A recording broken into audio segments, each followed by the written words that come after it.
आप सभी पत्रकार साथियों का कल हम आमंत्रित करते हैं नारी न्याय सम्मेलन में, और उसमें हम बहुत सी और अपने आगे के कार्यक्रमों को, महिला कांग्रेस के संगठन को लेकर, कार्यक्रमों को लेकर आगे किस तरह से महिला मतदाताओं को पहुंचकर मजबूती देंगे, उन्हें इस पे चर्चा करेंगे। आप सभी का स्वागत है।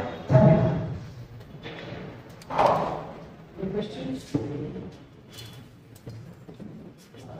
आगे बढ़ेंगे। 2024 का चुनाव की घोषणा कभी भी हो सकती है। भाजपा पूरी तरह से बौखला गई है। हाईकोर्ट का आदेश था, एसबीआई को, state bank of India electoral board को अवैध बताते हुए गुप्त चंदा लेकर जो खजाने भाजपा ने भरे हैं उसका खुलासा होना चाहिए था। आरोप हम पर लगते हैं कि विपक्षी भ्रष्ट है, विपक्षी काला धन रख रहे हैं, विपक्षियों की ईडी की रेड होती है, और वही विपक्षी दल मांग करता है कि इलेक्टोरल बॉन्ड की जानकारी के आदेश जो सुप्रीम कोर्ट की बेंच ने दिया है एसबीआई को, वो खुलासा होना चाहिए। हम इसका समर्थन कर रहे हैं, और गंगा उल्टी बह रही है, सत्ता भाजपा उसका विरोध कर रही है। एसबीआई चुनाव आयोग की तरह, सीबीआई इनकम टैक्स ईडी की तरह भाजपा के चुनावी हथकंडे और हथियार लाकर उनकी मदद कर रही है। हम सुप्रीम कोर्ट से निवेदन करेंगे, दबाव बनाए रखें, एसबीआई को 6 मार्च तक सारी सूची जो इलेक्टोरल बॉन्ड में, क्योंकि आरोप लगते रहे कि चुनावी चंदे में क्या टेरर फंडिंग तो नहीं, क्या ड्रग माफिया का तो पैसा नहीं है, क्या काला धन रखने वालों को ब्लैकमेल करके उनसे पैसा लेकर उनके मामले खत्म कर तो नहीं कर दिए हैं। ये खुलासे भाजपा की सरकार को बेनकाब कर दे, लेकिन भाजपा हिचकिचा रही है, एसबीआई को रोक रही है, और एसबीआई कह रहा है कि चुनाव खत्म होने के बाद वो जानकारी देंगे, जिसका भारतीय राष्ट्रीय कांग्रेस विरोध करता है। चुनाव आयोग से पिछले 5-6 महीनों से लोकतंत्र में विपक्षी दल मिलकर मिलने का समय मांग रहे हैं। देश के लोग भी हैरान हैं कि मुख्य चुनाव आयोग संवैधानिक पद है, संवैधानिक संस्थाएं हैं, देश चुनाव की ओर जा रहा है। 140 करोड़ के भारत में 100 करोड़ लोग मतदाता कर मतदान करेंगे, विपक्ष समय मांग रहा है। क्या मजबूरी है मुख्य चुनाव आयोग की? क्या मजबूरी है? क्या दबाव है? क्या लालच है? हमें नहीं मालूम, लेकिन सवाल लोकतंत्र में उठता है कि मुख्य चुनाव आयोग तो 2 सदस्य क्यों विपक्षी दलों को मिलने का समय नहीं दे? मुख्य चुनाव आयोग की नियुक्ति पर भी 5 जजेस की बेंच ने फैसला सुनाया था कि मुख्य चुनाव आयोग निष्पक्ष होना चाहिए। वो एक मतदाता के वोट का पहली होना चाहिए। वो जिसे वोट दे उसे उसका वोट पहुंचाने तक की जिम्मेदारी चुनाव आयोग की होनी चाहिए। मुख्य न्यायाधीश इस नियुक्ति में शामिल थे, लेकिन भाजपा ने 400 सीटें पार करने का दावा करने वाली भाजपा ने डर कर सत्ता संख्या के दम पर सुप्रीम कोर्ट के 5 जजेस की बेंच के फैसले को पलटा, मुख्य न्यायाधीश को मुख्य चुनाव आयोग की नियुक्ति से बाहर कर दिया। कांग्रेस के ऊपर इनकम टैक्स भाजपा का, फिर मैं कहूंगी चुनावी मशीन, हमारे खातों को सील करने के आदेश देती है, लेकिन हमारे वकील कोर्ट के सामने पेश हुए और कोर्ट में हमें राहत देते हुए हमारे अकाउंट जो चुनाव से ऐन वक्त पहले भाजपा की इनकम टैक्स ने सील करने की बात की थी उसे खोला है, पर 65 करोड़ रुपया हमारे खजाने से निकाला जाता है। तो आप देख रहे हैं चुनाव आयोग हो, इनकम टैक्स हो, ईडी हो, आज देश पूछ रहा है, प्रधानमंत्री जी 10 साल आप सत्ता में थे, डबल इंजन की सरकार है आपकी, ईडी, सीबीआई, पुलिस, सत्ता, सरकार, विभाग, फाइलें आपके पास, 10 साल कम पड़ गए। एक भी आरोप आप कांग्रेस के नेताओं के खिलाफ 10 साल में साबित नहीं कर पाए। आज भी कोरे खोखले झूठे आरोप पे आरोप लगाकर आप सोच रहे एक तरफा चुनाव जीत जाएंगे, तो ये होगा नहीं। राहुल गांधी जी ने 5 न्याय की बात भारत जोड़ो न्याय यात्रा में की है। युवा न्याय, नारी न्याय, किसान न्याय, श्रमिक न्याय, भागीदारी न्याय। युवा न्याय 5 करोड़ युवा बेरोजगार हो रहा है। वायदा का 2 करोड़ नौकरी हर साल, 20 करोड़ नौकरी देगी थी। सच्चाई है कि 4 करोड़ युवा आज बेरोजगार खड़ा है। इस पे आप बात नहीं करते। महिलाओं पर महंगाई की बात की थी। पेट्रोल और डीजल, एलपीजी गैस के सिलेंडर, आज महंगाई चरम पर है। कच्चे तेल की कीमतें गिरी हुई, लेकिन उसका लाभ देश के लोगों को नहीं मिल रहा। महिला सुरक्षा की बात करें तो आपके सामने मैंने रखे कि नाबालिग बेटियों के बलात्कार में भाजपा के नेता किस तरह से शामिल। किसान की बात करें तो न्यूनतम समर्थन मूल्य का कानून देना था आपने, आय दुगनी कर दी थी किसान का कर्ज माफ करना था और ये कोशिश थी कि किसान आत्महत्या करना बंद कर। पर सच्चाई है कि दिल्ली की दहलीज पर बैठा है आज किसान। हाईकोर्ट को ये कहना पड़ता है ये अन्नदाता किसान है, ये आतंकी नहीं है जिन पे आप गोलियां बरसा रहे हैं। और 2 किसान अभी इस आंदोलन में शहीद हुए। दिल्ली में आविष्कार हो रहा है कि सफलतापूर्ण ड्रोन से किसानों के ऊपर कैसे आंसू गैस के गोले छोड़े जाते हैं। तो 5 न्याय की बात श्री राहुल गांधी जी कर रहे हैं। महिला कांग्रेस ने पूरी तरह से मोर्चा संभाल लिया है। कल प्रदेश अध्यक्ष हमारी प्रभारी आपके नेतृत्व में यहाँ पर महिला कांग्रेस एक नारी न्याय सम्मेलन करने जा रही है।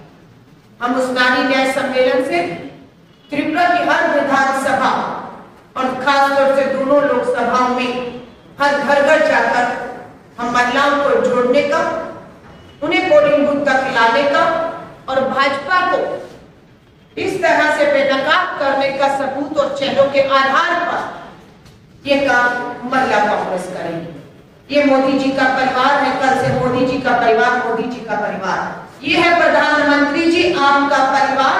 हम पूछना चाह रहे हैं, ये महिला कांग्रेस और त्रिपुरा की बहनें आपसे पूछ रही है प्रधानमंत्री जी क्या ये है आपके परिवार के सदस्य जो हमारी नाबालिग बेटियों के बलात्कारों के दोषी और अपराधी हैं, जिन्हें बचाने का काम आप कर रहे हैं। आप सभी पत्रकार साथियों को मेरा नमस्कार। मैं त्रिपुरा प्रदेश कांग्रेस कमेटी के अध्यक्ष का, त्रिपुरा कांग्रेस की सचिव प्रभारी दिल्ली से हमारी बहन का, महिला कांग्रेस की त्रिपुरा की अध्यक्ष का और प्रभारी का, मंच पर चारों उपस्थित कांग्रेस परिवार के सदस्यों का धन्यवाद करती हूँ आज की प्रेस वार्ता में मेरे साथ देने के लिए।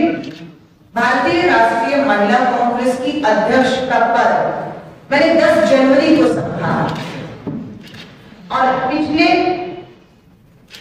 लगभग 50 दिनों में मैंने लगभग 22 राज्यों का दौरा किया। इन 22 राज्यों के दौरे में मैं 2 दिन पहले हरियाणा में, कल तमिलनाडु कन्याकुमारी में और आज अगरतला के बीच में। पूरे देश में भाजपा के खिलाफ एक माहौल बना हुआ, खासतौर से महिलाओं के विरुद्ध जो अपराध है वो देश में बढ़ा। आज हमने ये पोस्टर जारी किया महिला कांग्रेस में, ये प्रधानमंत्री नरेंद्र मोदी जी का परिवार है। हम इस परिवार के पोस्टर में जो शामिल है कोई और नहीं, भाजपा के विधायक हैं, भाजपा के सांसद हैं, भाजपा के मंत्री हैं और ये सभी के सभी गंभीर यौन उत्पीड़न और बलात्कारों के दोषी हैं। इनमें कुछ को कुलदीप सिंह सेंगर, राम दुलारे, इन्हें तो नाबालिग बेटी के बलात्कार में उम्र कैद की सजा सुनाई गई। यह है 10 साल का भाजपा का बेटी बचाओ। बेटियां नहीं बचाई जा रही, अपराधियों को बचाने का काम भाजपा में जो है सत्ता लगातार कर रही है। इस पोस्टर में अपराध के केंद्र में कोई और नहीं, देश के प्रधानमंत्री नरेंद्र मोदी जी और महिला बाल विकास मंत्री स्मृति ईरानी है। जिस शख्स के साथ ये दिख रहे हैं कौन है? प्रधानमंत्री जी के संसदीय क्षेत्र वाराणसी की में बीएचयू में पढ़ने वाली बेटी के सामूहिक बलात्कारियों की तस्वीरें प्रधानमंत्री जी और महिला बाल विकास मंत्री स्मृति ईरानी के साथ है। ब्रजभूषण शरण भाजपा के सांसद हैं, बेटियों ने गंभीर आरोप लगाया। साक्षी मलिक, दिनेश फोगाट ने यौन उत्पीड़न के दिल्ली पुलिस ने एफआईआर करने की हिम्मत नहीं दिखाई। हाईकोर्ट, सुप्रीम कोर्ट ने फटकार लगाई, तब ब्रजभूषण भाजपा के सांसद के खिलाफ एफआईआर हुई, पर गिरफ्तारी अभी तक नहीं। संदीप सिंह सैनी हरियाणा की भाजपा की डबल इंजन की सरकार में मंत्री हैं, गंभीर यौन उत्पीड़न के आरोप में एफआईआर है, लेकिन हरियाणा पुलिस भी दिल्ली पुलिस की तरह कोई कार्रवाई नहीं कर रही। कुलदीप सिंह सैनी, रमेश बीजेपी एमएलए, राम दुलारी, चिन्मयानंद, ये सब। और ये जब मैं आज सुबह आई हूँ, ये आपकी त्रिपुरा की अगरतला के अखबारों की headline, Delhi high court issues notice on wrestler plea against WFI election. Brij Bhushan Sharan Bhajpa के सांसद, रेसलिंग फेडरेशन के चेयरमैन, जिनपे हमारी बेटियां जो स्वर्ण पदक जीतकर आई रेसलिंग में, साक्षी मलिक और विनेश फोगाट ने गंभीर आरोप लगाए। अभी भी ये उस फेडरेशन में बने हुए भाजपा के सम्मानित सदस्य हैं, पार्टी से निकाले नहीं गए, कोई कार्रवाई नहीं। ये चेहरा बेनकाब करने के लिए हम भाजपा की डबल की सरकार के सामने सवाल खड़ा कर रहे हैं। पूरे देश में भाजपा के खिलाफ एक माहौल बना हुआ है, खासतौर से মানুষকে ঠকিয়ে চলেছে, বিশেষ করে মহিলা। একশো মহিলাকে তৎকালীন মুখ্যমন্ত্রী। तो नॉर्थ ईस्ट स्टेट के अंदर नंबर 1 अपराध में महिलाओं के प्रति अगर कोई राज्य है तो वो त्रिपुरा खड़ा हुआ है। हम भाजपा की डबल इंजन की सरकार, मुख्यमंत्री, प्रधानमंत्री, महिला बाल विकास मंत्री से सवाल करते हैं कि आपकी डबल इंजन की सरकारों में अपराध बेटियों के प्रति बढ़ क्यों रहा है? क्या हम अपराधियों का संरक्षण कर रहे हैं? क्या सच ये नहीं कि अपराधी सत्ता का भागीदारी है? मणिपुर से भारत जोड़ो यात्रा शुरू होती है, वही मणिपुर जो आज भी जल रहा है। प्रधानमंत्री जी वहां नहीं जाकर रोड शो करते, वहां आदिवासी बेटियों के साथ सामूहिक बलात्कार होता है, कार्रवाई नहीं होती, कोर्ट के आदेश पर कार्रवाई होती है।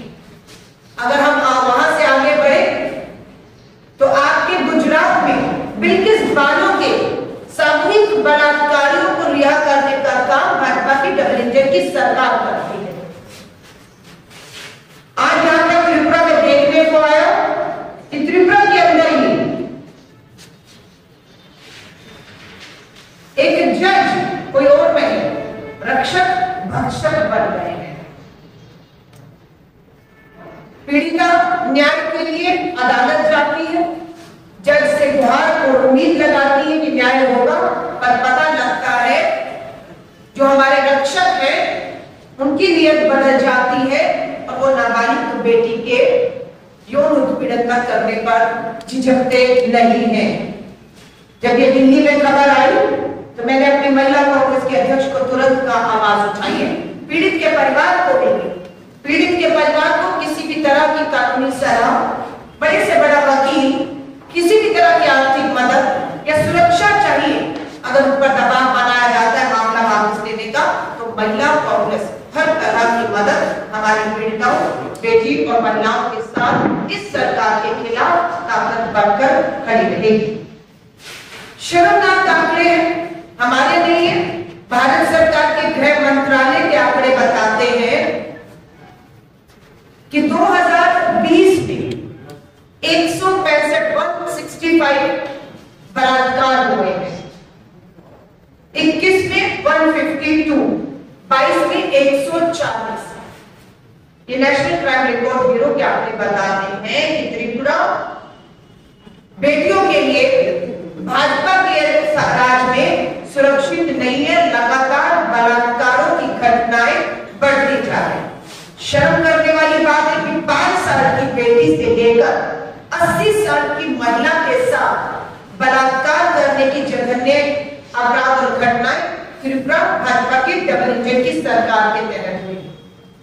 अगर हम पिछले सिर्फ 2 साल की बात करें तो कुल रेप के लगभग 400 मामले रेप के।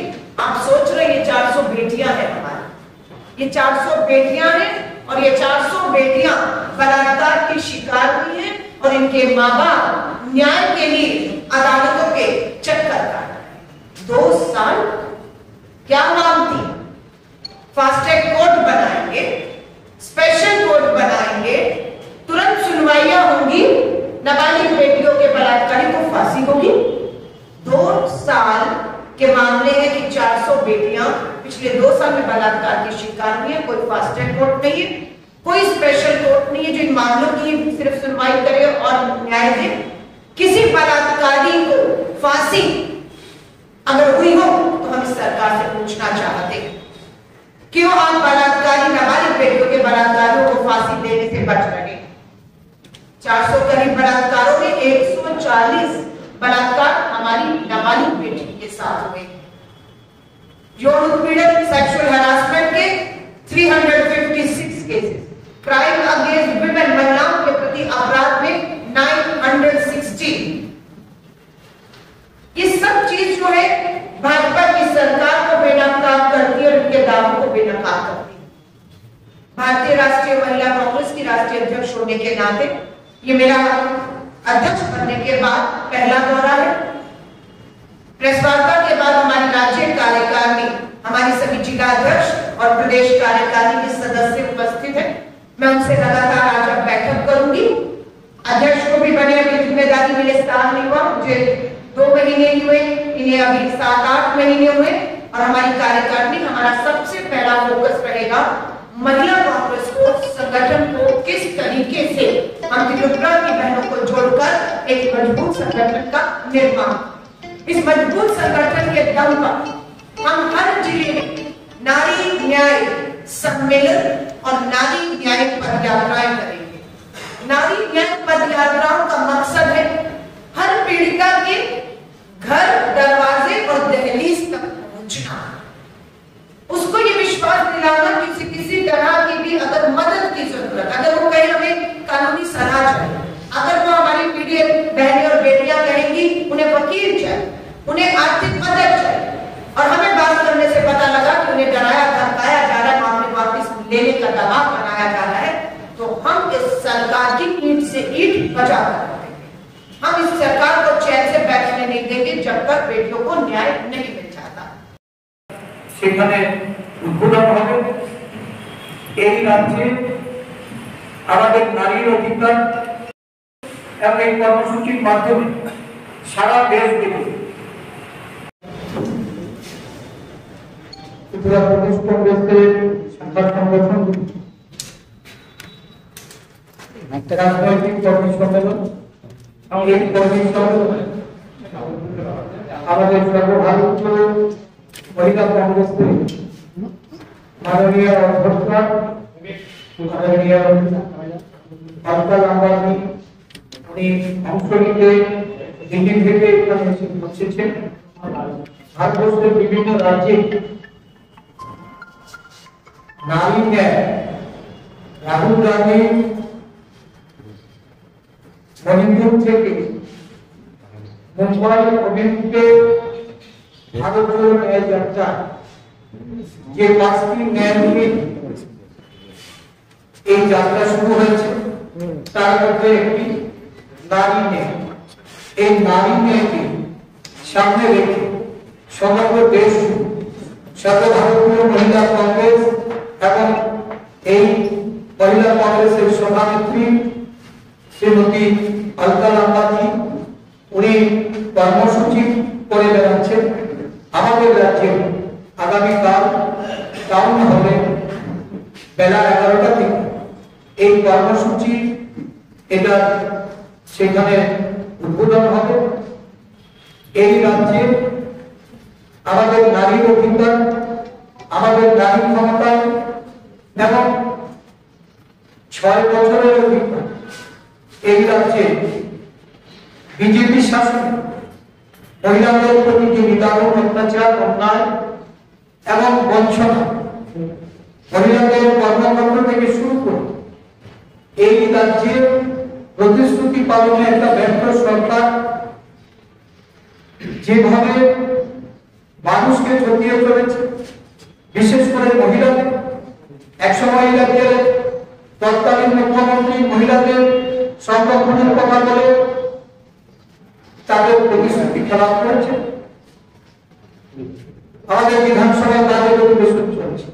এই বাজেট অধিবেশনে নারীদের উন্নয়ন, নারীদের কর্মসংস্থান আর নারীর প্রগতি নিয়ে একটি কথা তারা স্বাভাবিকভাবে এই নারীর প্রতি যে অন্যায় চলছে, 10 বছরে নরেন্দ্র মোদী সরকারের অন্যায় কালে এই দেশের মানুষ সহ এই রাজ্যে নারীরা যেভাবে বঞ্চিত, তার প্রতিবাদে ত্রিপুরা প্রদেশ মহিলা কংগ্রেস বিভিন্ন কর্মসূচি করছে এবং এই কর্মসূচির মাধ্যমে সারা দেশ ব্যাপী আমাদের সর্বভারতীয় মহিলা কংগ্রেসের নির্দেশ অনুসারে এই কর্মসূচির মাধ্যমে আমরা মহিলাদের তাদেরকে জাগ্রত করছি, তাদের যে ন্যায় প্রতিষ্ঠা করার লক্ষ্যে তাদেরকে সংগঠিত রূপে ত্রিপুরা প্রদেশ মহিলা কংগ্রেস এই প্রদেশ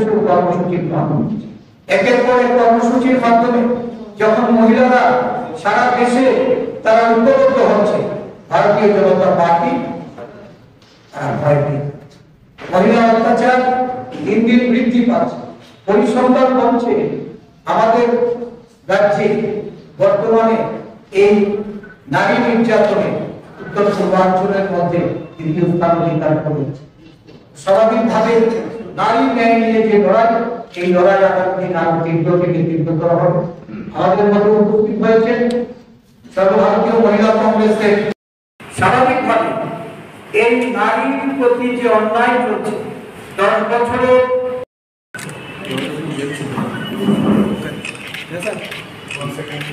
विजय आप भी कैसे सका विकास मंत्री स्मृति ईरानी के साथ है। ब्रजभूषण शरण भाजपा के सांसद हैं। बेटियों ने गंभीर आरोप लगाया, साक्षी मलिक, विनय फोगाट ने पूरे देश में भाजपा के खिलाफ एक माहौल बना हुआ है, खासतौर से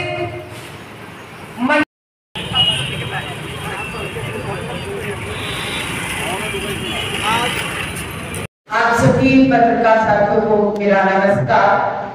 मैं त्रिपुरा प्रदेश कांग्रेस कमेटी के अध्यक्ष, त्रिपुरा कांग्रेस की सचिव प्रभारी दिल्ली से हमारी बहन का, महिला कांग्रेस की त्रिपुरा की अध्यक्ष का और प्रभारी का, मंच पर चारों उपस्थित कांग्रेस परिवार के सदस्यों का धन्यवाद करती हूँ आज की प्रेस वार्ता में मेरे साथ देने के लिए। भारतीय राष्ट्रीय महिला कांग्रेस की अध्यक्ष का पद मैंने 10 जनवरी को संभाला और पिछले लगभग 50 दिनों में मैंने लगभग 22 राज्यों का दौरा किया। इन 22 राज्यों के दौरे में मैं 2 दिन पहले हरियाणा में, कल तमिलनाडु कन्याकुमारी में और आज अगरतला के बीच में पूरे देश में भाजपा के खिलाफ एक माहौल बना हुआ है, खासतौर से महिलाओं के विरुद्ध जो अपराध है वो देश में बढ़ा है। आज हमने ये पोस्टर जारी किया महिला कांग्रेस में, ये प्रधानमंत्री नरेंद्र मोदी जी का परिवार है। हम इस परिवार के पोस्टर में जो शामिल है कोई और नहीं, भाजपा के विधायक हैं, भाजपा के सांसद हैं, भाजपा के मंत्री हैं और ये सभी के सभी गंभीर यौन उत्पीड़न और बलात्कारों के दोषी हैं।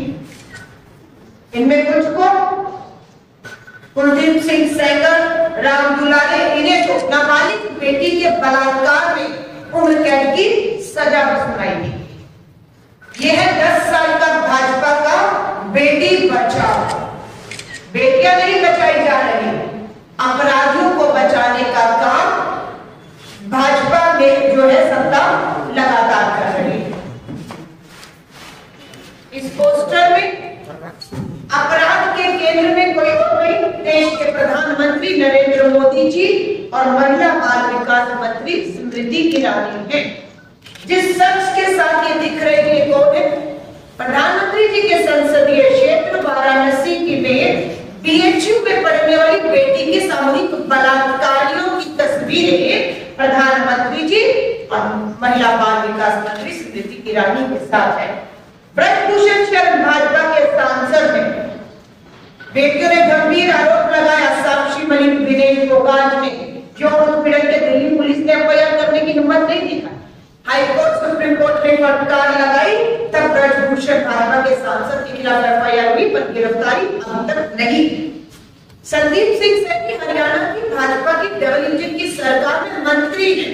गंभीर यौन उत्पीड़न के आरोप में एफआईआर है, लेकिन हरियाणा पुलिस भी दिल्ली पुलिस की तरह कोई कार्रवाई नहीं कर रही।